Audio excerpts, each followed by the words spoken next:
Welcome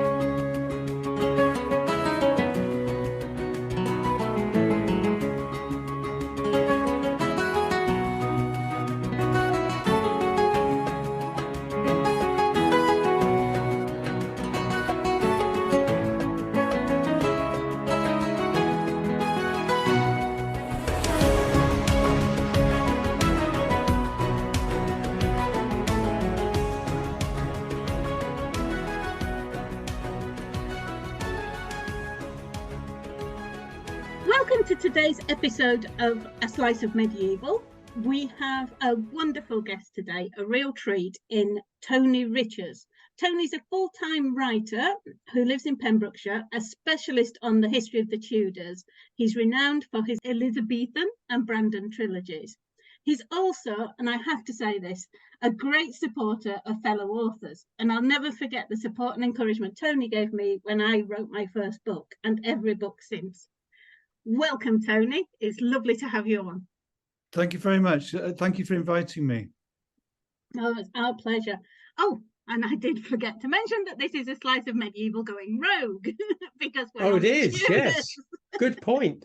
Yes, we're outside our medieval comfort blanket at the moment. Wow. We're not allowed to mention James the First, then. Thank you for coming rogue with us, Tony. So today we're talking about a remarkable brother and sister from the Tudor era. Everybody, I should think, has heard of Robert Devereux, Earl of Essex, probably Elizabeth I's last love. But I'm not sure as many people will have heard of his sister, Penelope Devereux, who was actually just as fascinating. And Tony's written books about both of them.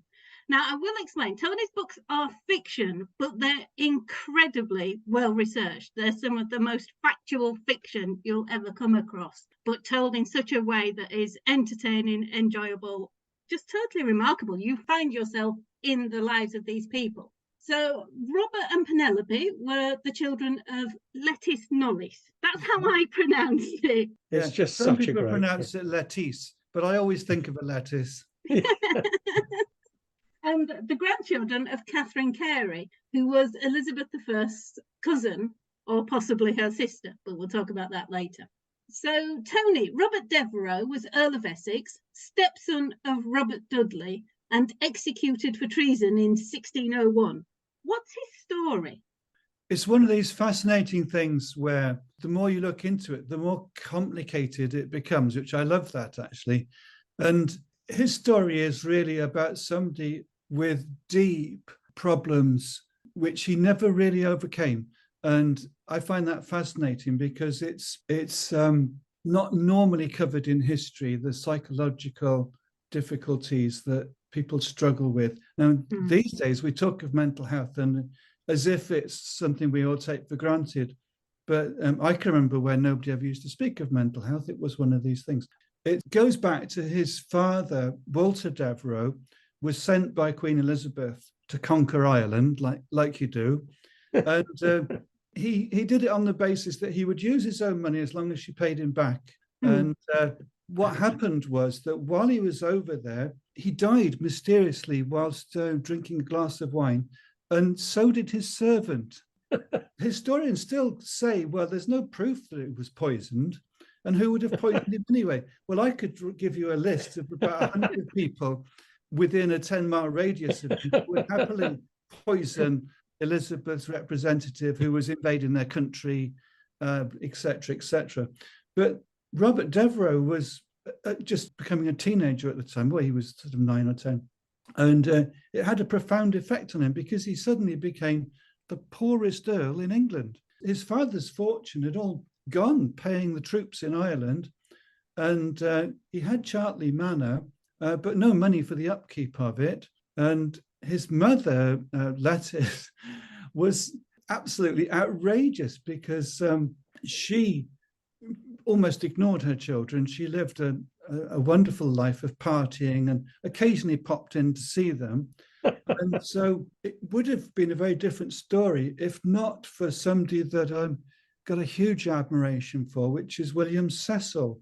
Now, William Cecil, Lord Burghley, run Burghley House as a home for noble waifs and strays, really, and prepared people like Robert for court. Mm. And I think Robert could have got his money back if he'd have asked, by the way. But anyway, interestingly, he was thrown together with William Cecil's son, also called Robert. So I did have these passages where Robert is talking to Robert, you know, this, which is a real nuisance. So that they go back to childhood, Robert Cecil and Robert Devereux, which is quite fascinating, isn't it? But in terms of what happens later on. So eventually he goes up to Cambridge, in fact, and does jolly well and graduates from Cambridge a record young age. And his personal tutor is Dr. Whitgift, who was the Archbishop of Country later. Oh, yeah. So he really was going for it. And so he's underrated quite often in terms of his intellect because of his social ineptitude, really. He was an awful judge of character and would easily be led astray by anybody at all, really, that could be bothered to lead him astray. But he ended up at court, and he was tall and for in those days considered very strikingly good looking. And he was exactly in the right place at the right time, because Robert Dudley ran off with Robert's mother, Lettice, and they married in secret. Really, I think, just to really annoy the Queen, you know. I can't think of anything that would annoy her more, can you? I'm sure it worked. It did work. And you would think then she would say, well, that's it. I've had enough of those Devereux lot. They can forget it. But I think that she took Robert under her wing to spite Lettice and prove that she could be a better mother than Lettice ever could. These are all my theories, by the way. And so when I read that they were lovers, I always think it is really quite a nonsense. It was very much a mother and belligerent teenage son relationship. And he seemed to often forget that she was the Queen. And he would burst into her bedchamber when she was without her wig and things like that. Other people have been sent to the Tower for less, you know. And she would reprimand him like he was a 6-year-old in front of all of her ladies, really on the least pretext, you know, for the least thing, she would enjoy reprimanding him. So if you can sort of imagine that tension where it was a love-hate relationship. So they used to play endless game of cards, and it's well documented that he would often let her win and lull her into a false sense of security, and then win big, which is a good tactic, isn't it? And she'd be absolutely furious then, because she never believed that she wasn't winning on merit, you know? Mm. I'm cautious of putting too many spoilers for people that want to read the book, because he had some amazing adventures, storming Cadiz, and he saw himself as an adventurer. But he didn't have any money, you see. So he saw Francis Drake with like 10 people each carrying in a casket, and he lays them before the Queen and throws them open. And one is full of gold, one is full of pearls, one's full of diamonds, you know.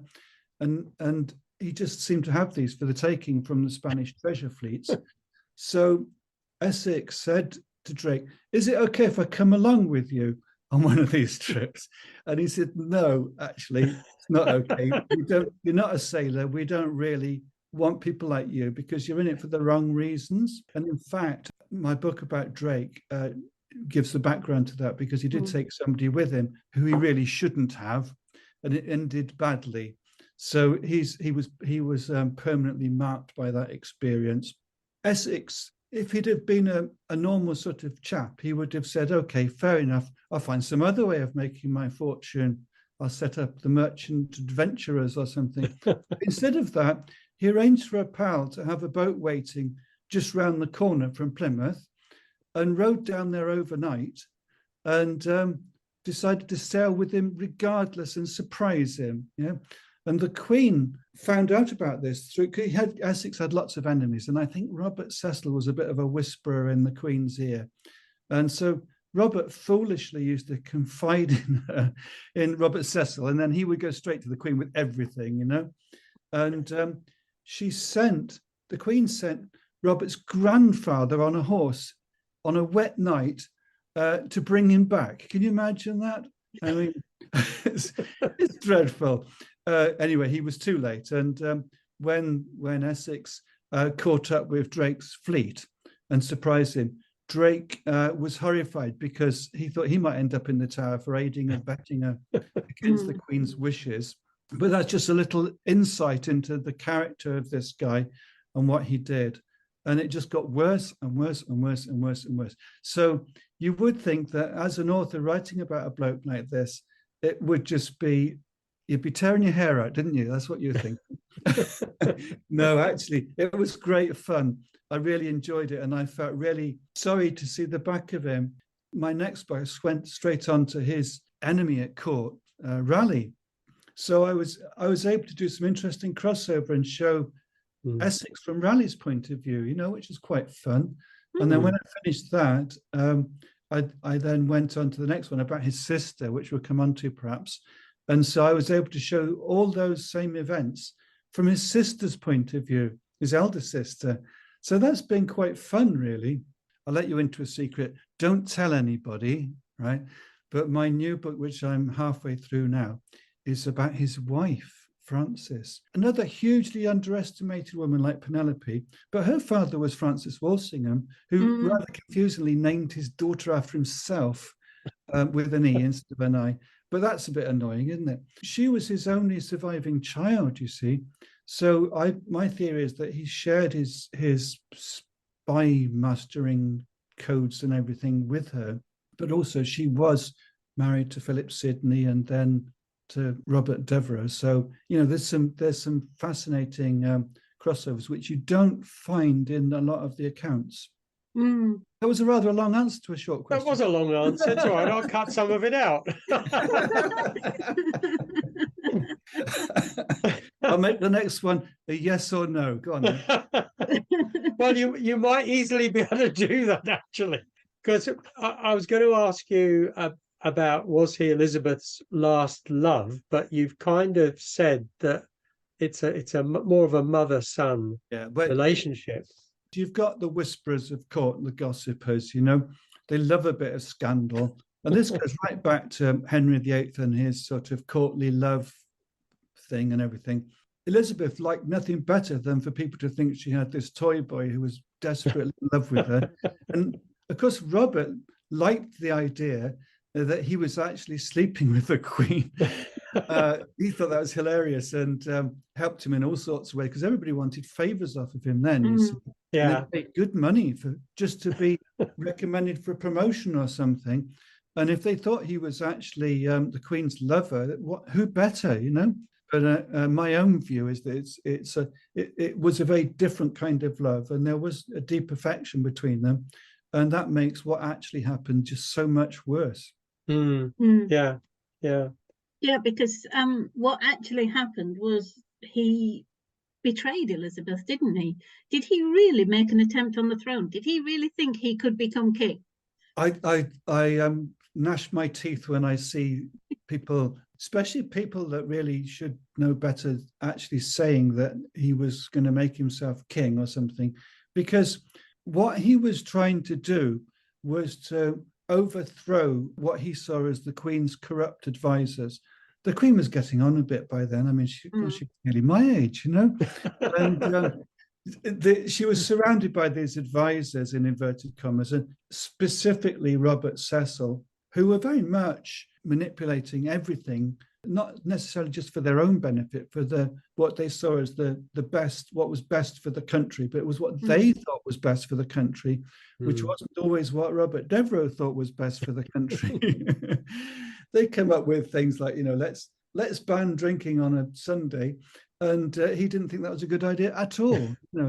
So his rebellion was supposed to be to replace all of them with people of his own choosing, and so that the Queen would be much happier surrounded by people that had the right motivation. But that's deeply flawed as a strategy, isn't it? She had an army and he had whoever he could rustle together from Wales and wherever else, And she also had 40 years of experience of judging people. Like you say, he wasn't a great judge of character. Elizabeth, I think she got it wrong sometimes, but most of the time she got it right. this is my theory, which I hope comes through in the book without actually using the words, is that my first degree is in psychology, by the way, and the concept of emotional intelligence is brilliantly illustrated by Robert Devereux, because it's all about not being able to empathize and put yourself in the other person's position, and that you're about to insult their intelligence, and that they won't thank you for that. And even when he tried to flatter people, it was all a bit obvious, whereas others, I'm thinking, gosh, there's lots, but particularly, Robert Cecil is a person that I would say, but let's pick somebody different. Mountjoy Blount, who married Penelope, was a master of winning over people and judging their character well, you know what I mean? And he tried his best to share some of that with Robert. But if you're lacking emotional intelligence, then that's it, really. And it goes back to his childhood, I think. Yeah. What about the effect of his treason on Elizabeth? I mean, how did she take it, do you think? It's hard to sort out the myths from the reality. She was absolutely devastated. It was kind of the beginning of the end, quite frankly, because if you look at her life after that, she became paranoid, and it was a lonely existence. She didn't find anybody to replace him, really, you know what I mean? She was surrounded by people that would love to have replaced him. But if you look at it, who replaced him? People that were thinking of themselves first. Specifically, people like Walter Raleigh saw a great opportunity, not to become her lover, by the way, but to become her confidant and to become her right-hand man. He was captain of her guard and things like that, And she wasn't really that interested. And when it's tragic when you read about her last days, where she became hugely superstitious, and somebody had predicted that she would die in bed, which is fairly safe prediction. Most people. And so she refused to go to bed and would try and sleep sitting up on cushions. That's the extent to which she was starting to suffer, and so very sad. And what I chose to do in the book was to end it pretty much with the end of Robert Devereux's life story. And I pick it up from Penelope's point of view, his sister's point of view later on. And so readers that are interested in that side of things, I've got an interesting other perspective on it then. And I've still got to do his wife's point of view about the whole thing, of course. It makes really good reading.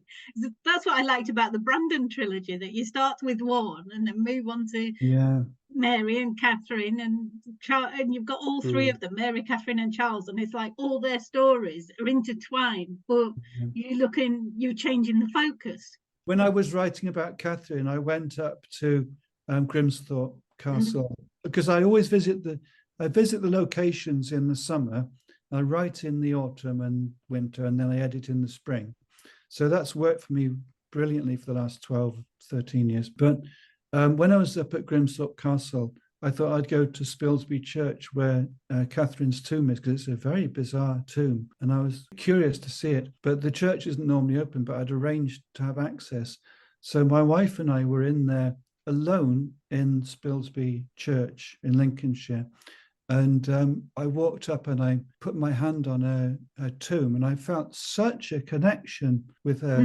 It's real hairs on the back of your neck kind of thing, because I know so much about her, you see. Yeah, I had that with Nicola when I went to her tomb at Swayton. Oh, yes. It's a very real, tangible thing, isn't it? It is. When you spend so long looking into these people and then you're suddenly confronted by them, it's like, wow. And I was alone in the church. There was me and a bee. That's the thing, isn't it? If there'd have been lots of people like in Westminster Abbey, then you can't really get that. No. Mind you, my Westminster Abbey anecdote is I was studying Margaret Beaufort's tomb. It was this time of year, and that the sort of autumn sunlight came through the stained glass windows and lit her face up in a sort of pinky glow. Which was chilling, in a nice way. It was really moving, because she's got a kind of almost like a gilded bronze patina on her memorial, and it really reflected the light back. I thought, wow, that is something. Anyway, what was the question? I have another question. Before we move on to Penelope, I was thinking about it the other day. In Elizabeth and Essex, the film with Bette Davis, she'd given Essex a ring. If he'd sent it to her before his execution, she would have reprieved him. That is just total fantasy, isn't it? But did she actually question whether or not to execute him? She always delayed executing anybody for as long as she possibly could. Yeah. But I tried really hard. I love that story about the ring. Yeah. And I'm only going to include it if I can put my historian's hat on. Have you seen my historian's hat, by the way? It's like a Viking helmet. But I couldn't find anything anywhere at all other than going right back to that film. And I believe that it's where the script writers, because that film is historical fiction anyway, so the script writers quite legitimately taken up a good story and run with it. I decided not to do that, but there's enough poignant moments in his last hours in the Tower of London without having to do any of that, because he really believed it's vaguely reminiscent of poor Anne Boleyn hoping for a reprieve at the 11th hour. I think that, or Lady Jane, any of them, it would have been so easy, wouldn't it, to say, I tell you what, you can be exiled to Brittany, It was a stroke of the pen, and that would have been it. Honor would have been satisfied, and instead of that, it wasn't. And I think that Robert Devereux really believed that because of his whole life, really, from boyhood spent with the Queen, that would mean something. And of course, there was nothing. And there's an interesting parallel here, isn't there, between Elizabeth and her father. You wonder whether this nature nurture thing, she learnt about being a prince, which there's a strange thing from him as much as from Machiavelli, and whether there could be something in the character that was quite stubborn, really. And she thought, well, if I let him off, who will be next? I think often Elizabeth was presented with, she had quite a few problems to deal with during the reign, to say the least. It seems to me that she did try and look at things from a variety of points of view. Yeah. She did try and weigh things up, which in a monarch is no bad thing, really. So she's not a kind of off with your head sort of person. That's right. Yeah. But I think also around her, there were enough councillors who would have advised her that he'd taken up arms against the crown, he had to go. Yeah. If ever anybody hesitated. Yeah, but I think, I see that as a good character trait on Elizabeth's part, that she didn't have a knee-jerk reaction to these things. She did take time. And I mean, it must have driven her councillors round the bend, the amount, as you say, that she hesitated. With Henry, once he decided somebody was dead, going to be executed, that was it. He totally wiped them out of his mind, which is why he could get betrothed to Jane Seymour on the day Anne Boleyn was executed, because as far as he was concerned, she was dead the last time he saw her. The idea, the notion of somebody on death row believing absolutely that the relationship would mean something. And I think Anne Boleyn believed that the relationship was worth something to him. You know what I mean? I think with that as well, there's that other thing, as nobody has ever executed a queen. Oh gosh, why would anyone execute a queen? If I'd have been Anne, I'd have believed, well, why would he do it? He was a bit of a trailblazer, wasn't he, really? Not always in the best way. No, almost never in the best way. Oh, dear. Right, so should we move on to his sister, do you think? Yeah. I must admit, I taught the Tudors for God knows how many decades, and I know almost nothing, or I knew almost nothing about Penelope Devereux until we talked about getting you onto the program, and so I thought I'd better actually find out something about this woman. So she was a mystery to me until now. Well, she's still a mystery, but I'm sure you'll help with that. Robert had two sisters. And there's a year between them, so he had two elder sisters and a younger brother. Interestingly for me, as well as Penelope, who's the eldest, his other sister Dorothy lived about 20 minutes drive from where I live at Carew Castle. And Robert himself lived at Lampthe Palace, which is about barely half an hour from where I live. So whenever I wanted to, when I was writing about them, I could go to these locations and just wander around and get a sense of the proportions and everything like that. I've written 2 trilogies, which had worked for me really well because of the crossover between the 3 books. So like the Tudor trilogy, Henry is born in the first, comes of age in the second, and becomes king in the third. And we've spoken about the Brandon trilogy, where, you've got a chap with 2 wives, and not at the same time, but pretty much. And I thought I'd write an Elizabethan trilogy to finish it off and take because Owen is first meeting with Catherine of Valois, and I wanted to go to the last days of Elizabeth when she's sitting on her cushions refusing to die, So I was going to write about 3 of the Queen's favourites, and I chose Drake. I did them in kind of date order, so I did Drake, then Essex, then Raleigh, and that was going to be the trilogy. And while I was researching Essex, I came across Penelope's story, and I was just absolutely fascinated how a woman could be so modern in her outlook. Yes, yeah. Outrageously, modern by like not even now, a few years' time, it might be acceptable. And she didn't care at all. She lived life on her own terms. And how could an Elizabethan, a lady in waiting to the Queen, how could she do that, And then I started looking into her story, and I thought, I'm going to have to write another trilogy about 3 of Elizabeth's ladies. And it just came straight to me who they would be, because Penelope had to be the first. And I've told you already, but don't tell anybody that Francis is the second. And you have to guess who the third one is. That's a good little game, isn't it?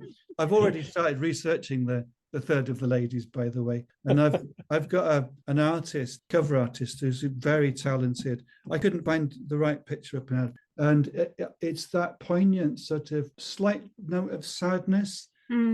Not a happy, smiling Penelope that's not had the best of lives, but she's made the best of her life. And I think that kind of sums up Penelope. The problem I had was that she had so many children that poor Wikipedia couldn't cope with it. It's gone into meltdown, and somebody had put, she had lots of children. Every other chapter she's having another baby. I started running out of ways to cover that without it becoming repetitive. So that must have been hard, mustn't it? And of course, because of her behaviour, she was persona non grata at court, and her mother, of course, who was banished forever for life, and then her brother didn't help matters at all. So out of all of that, you get a fascinating story. And at the moment, as we speak, a really talented actress called Ruth Redman is narrating the audiobook for me, and I'm reviewing it as she goes along. So she uploads a few chapters at a time. And I find it amazing to hear Penelope's voice, and it's quite moving sometimes. I think, did I write that? Surely not, because when you hear an actress doing it and putting the right pauses, that's why I can't narrate my own audiobooks, because I'd keep breaking off into anecdotes, I think. But that's coming out hopefully in a month's time. It's just amazing to hear Penelope's voice.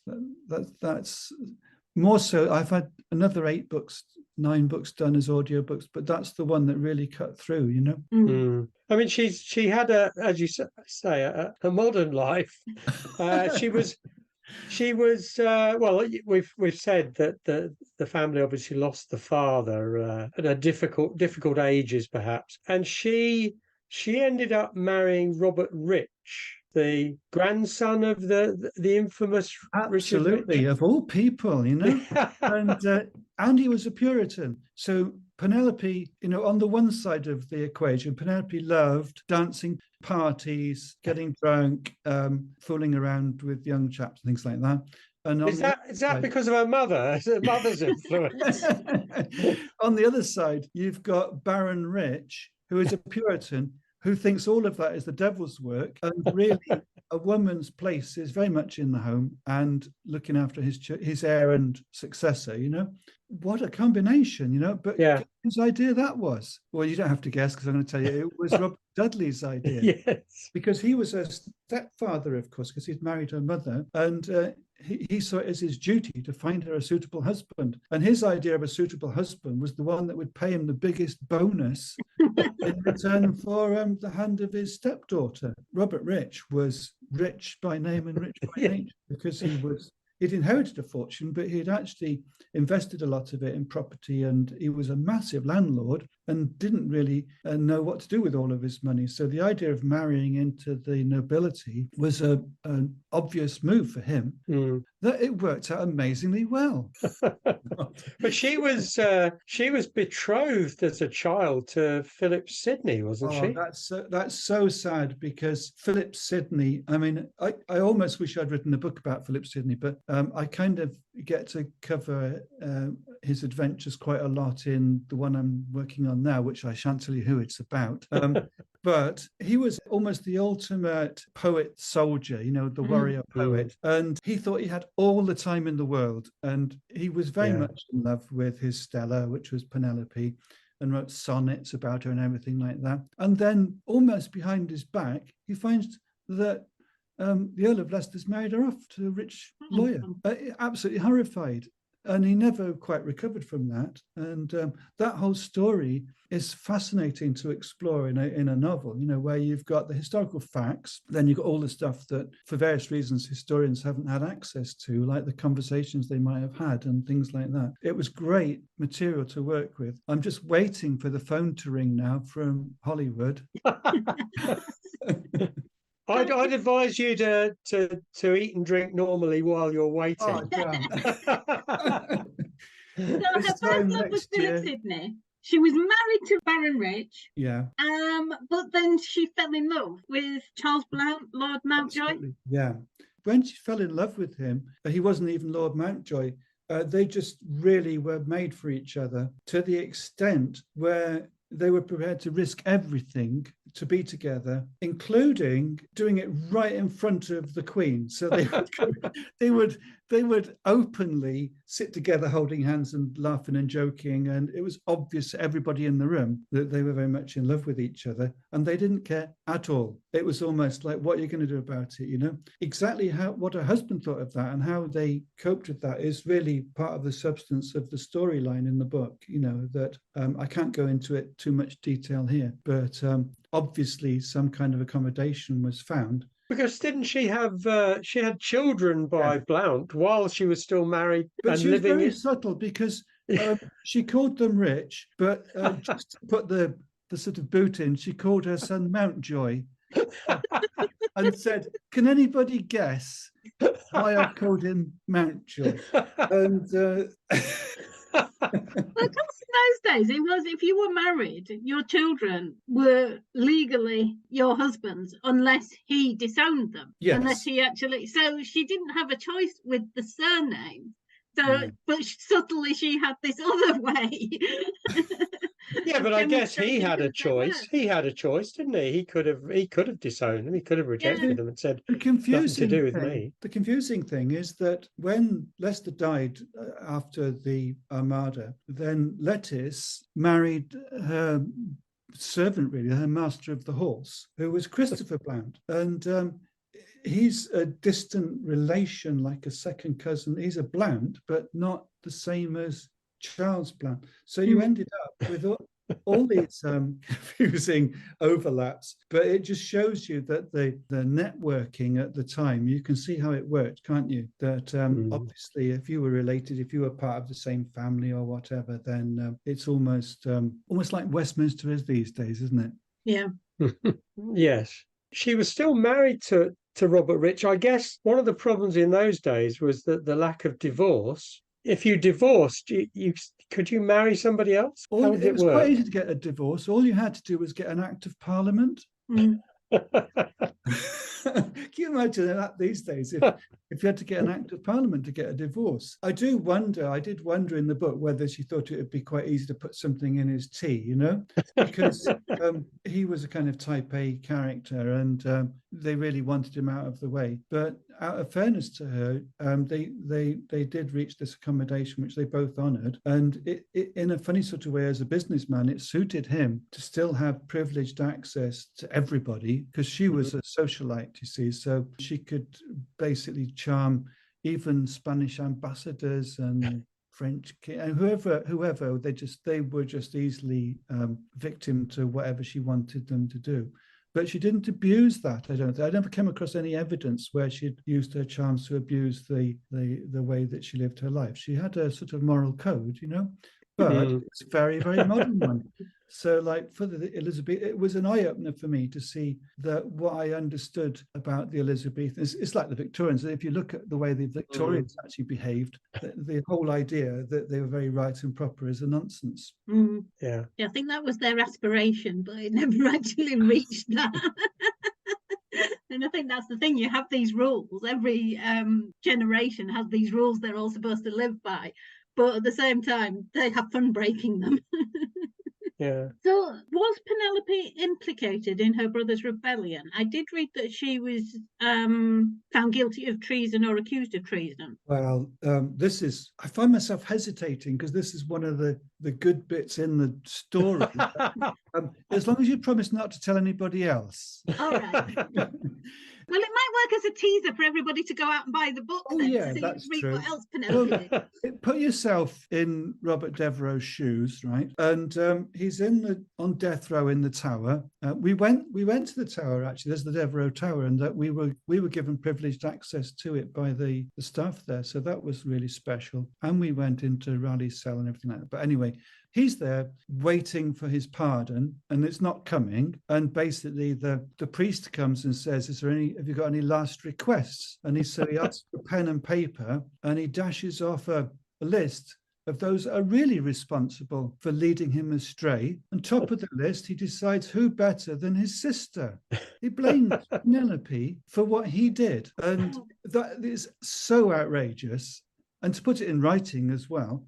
But out of fairness, they were all living in Essex House on the Strand, which used to be Leicester House, by the way. So it was all inherited from Robert Dudley. Massive mansion on the Strand with a water gate onto the Thames, so it's fantastic, almost like a palace, really. And so that was full of all these people like Henry Percy and you name it, they were there, all plotting and having parties and stuff like that. Penelope and Robert had been secretly writing to King James of Scotland. They were well placed to know that of all the people that might succeed Elizabeth, if they had to put money on it, he would be a good bet. So they were conspiring against it was treason punishable by death to even talk about the death of the Queen, but to be writing to the King of Scotland and said, "Hi, when you're king," that was like it starts off. They put all the names in code, but the codes were pathetically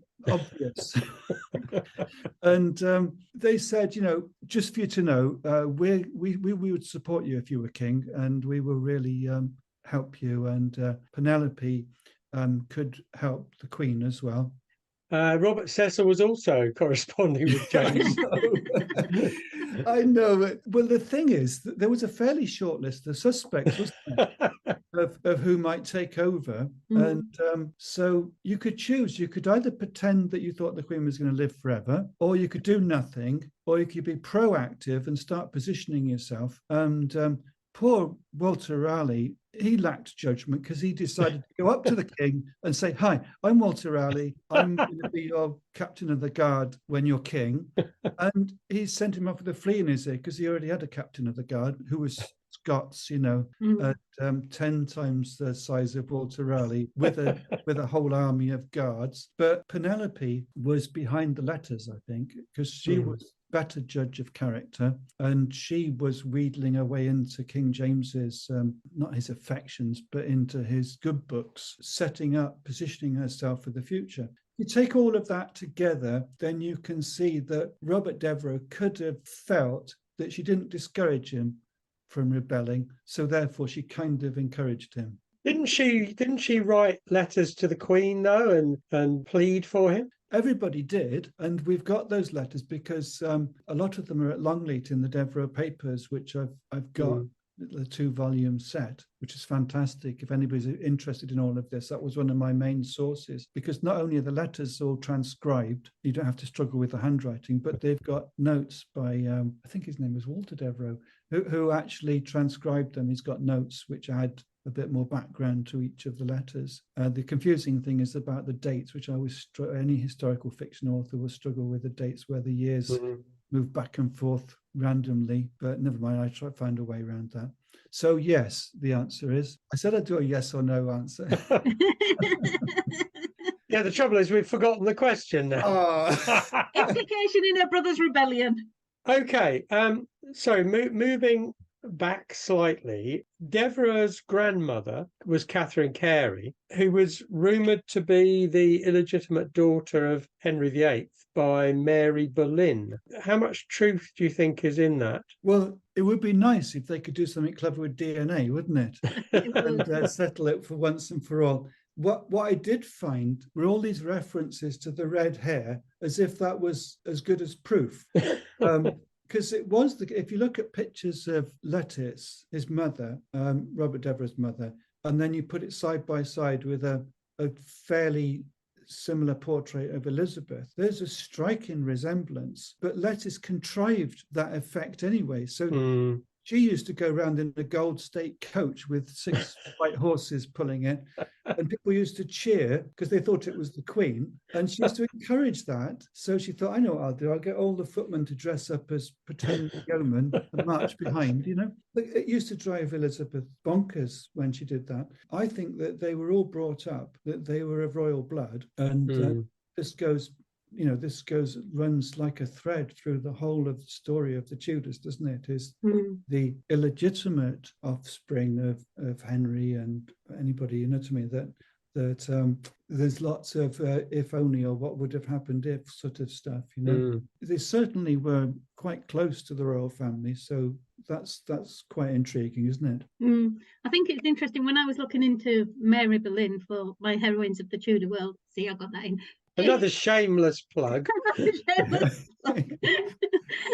Which I recommend. Well, I'm going to tap you up for a review of it, Tony, when it comes out next year. So, because I think it'll be right up your street, I hope. Yeah, it was nobody seems to actually know how long the relationship between Henry and Mary Boleyn lasted. Some say it was possibly a one-night stand. I read today that it lasted someone else said it lasted 3 or 4 years, right up until when Henry Carey was born. They do every now and then suggest Henry Carey was Henry's son. Yeah. But the argument against that is Henry would have recognised him because he was so keen on proving that he could produce sons. But with Henry and Mary, the evidence seems to be a statement from Henry when he was accused of sleeping with Anne Boleyn's mum. Right. He said, yes, the sister, but never the mother. That makes it okay, doesn't it, really? Oh, yeah, that's okay. Yeah. So, yeah, it is one of those fascinating things, but I think it adds another bit of richness to the whole story, doesn't it? It's a possibility. Yeah, it's tantalising because we don't know and can't know. It's interesting, though, isn't it? Where you get these tantalising things like never the mother, and it could have been an off-the-cuff remark, or even meant as a joke, you know? Yeah. And then centuries later, historians are agonising over the implications of it. These days, it'd be so easy with DNA, wouldn't it? It would. It would just be so useful. When I was a teenager, the idea of getting DNA from a strand of somebody's hair was science fiction. Yeah, yeah. I did some interesting blog posts about opening royal tombs, and it always really comes down to proof, you know, and DNA and stuff like that.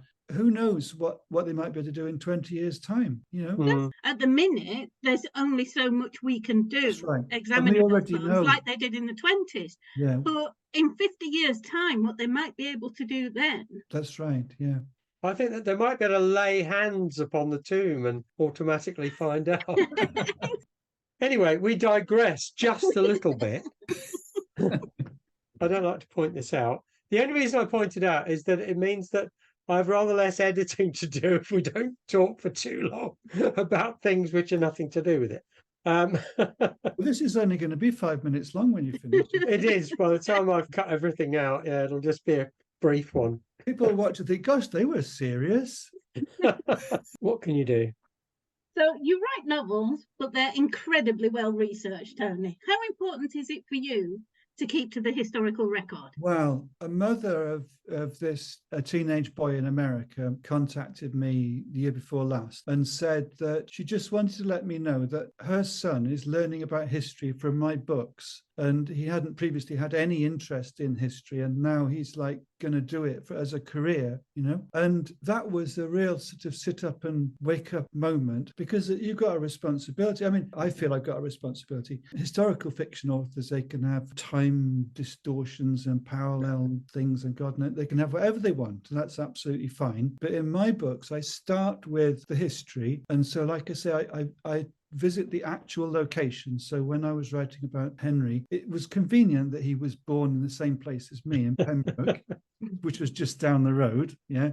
But I then followed in his footsteps all the way in exile to Brittany, to remote chateau in the forest, and stood in his rooms in the chateau, which not many people have done. And then I came all the way back to Millbay and then up to Bosworth, and timed it so I was there for the reenactment of the Battle of Bosworth. That's the sort of lengths that I've gone to in the past. And with the Devereux family, I mentioned, I think, that I got hold of the Devereux letters and papers, which you can just buy on Amazon now, which is great, isn't it? And all those, I can't even count, hundreds of letters and papers and all sorts there. Philip Sidney, for example, there's some wonderful stuff online, but my best resource is the Folgopedia Elizabethan Court Day by Day, which I'm sure if you just type that into a search engine, absolutely fascinating, because they've gone to the trouble of every day then when there's anything worth mentioning is mentioned and sometimes referenced, and further information and so much stuff. So I can type in what I'm writing about at the moment is 1594, the events of 1594. So I type in Elizabethan Court Day by Day 1594, and then it starts off with Twelfth Night and where the Queen was, what she was eating, and then it goes all the way through to the Ascension Day celebrations, and then back to New Year again. And in between,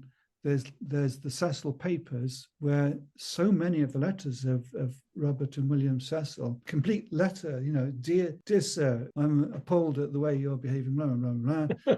Please send £100 and I'll send more. And you get a proper flavour of how they addressed each other, how they acted. That's just such, I mean, I couldn't have done this before the invention of the internet, I don't think, because that wealth of stuff, it seems like go on forever, you know? Yeah, I have the same with mine. You can find so many chronicles from the 11th and 12th centuries online. It's like you don't have to go anywhere now to get such a breadth of information. But on the other hand, you type in Francis Walsingham with an E and not an I, and there's about 3 books. Oh, great. That's what we want. So basically, there's still a lot of books left to be written, and the business that we do of taking what is often fairly dry material, source material, and in our different ways, bringing it to life and making it relevant and putting some kind of interesting but valid narrative behind it is fascinating, isn't it? And when I finish a book, my mind is already away with the next one. Yes, yeah. So I was going to ask you what's next for your writing, but you've been dropping hints all the way through, really.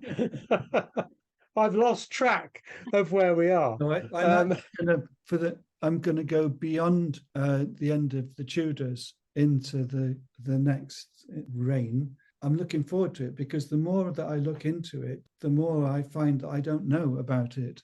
And it's fascinating to see what happened to people like Penelope and Francis and even Robert Cecil. And you think, what became of them after Elizabeth's days, you know? The show was kind of over in a sense in 1603, wasn't it? You know, the cast had gone. It's as if the world ended in a way, but obviously it didn't. But when people talk about the Tudors, it's as if beyond that and before that is not worth bothering with, really. It's this whole thing about compartmentalizing history, isn't it? Yeah. And it was much more overlapping. And I think in Penelope, I show that they really were thinking about the succession. Yeah. No, it was hugely risky, and they weren't alone. You know, most of the country was thinking, what happens next, sort of thing. I will be providing people with a thread which runs right from the first meeting of Owen Tudor with Queen Catherine, or Dowager Queen Catherine, right through beyond the death of Elizabeth, to just have a little look at the aftermath. So that's quite a I don't know if it's unique, but it's quite a comprehensive coverage, isn't it? It might well be unique, actually. I'm struggling to think of anybody who might have matched that. I mean, there've been a lot of novels on the period, but they're usually quite, as you say, compartmentalized. It's been absolutely fabulous talking to you, Tony. Thanks so much for coming on. Yeah, I've enjoyed it. I do quite a lot of these, and I'm notorious for the long answers, but this one's been particularly fun to do. Lots of laughing, which I'm sure can't all be edited out. No. We like to be reasonably informal. Yes. Accurate but informal, I think, is how we like to roll, as it were. We do. We like to portray it as friends having a natter because, I mean, we've known each other for ages. Like you say, gosh, it's yeah. been a good few years now.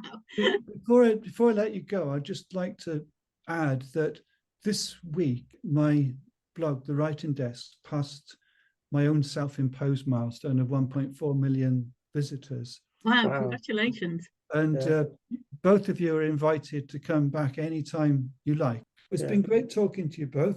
Yes, you too. Yeah. Happy to come back with my next book. Yeah, definitely. Yeah. Oh, yeah, absolutely. Thank you very much, Tony. It's been absolutely fantastic talking to you. Yeah, and thank you very much for inviting me. Have a great day. You too. Okay. Thanks. Bye-bye. Bye-bye. Thank you very much, Tony, for taking part in our second A Slice of Medieval Goes Rogue and looking at the Tudors. Next time, we have Michael Jecks coming on, which I am really looking forward to. Michael's one of my all-time favourite authors, so I'm really excited about that. So do join us next time. I've been Sharon Bennett Connolly. And I'm Derek Birks.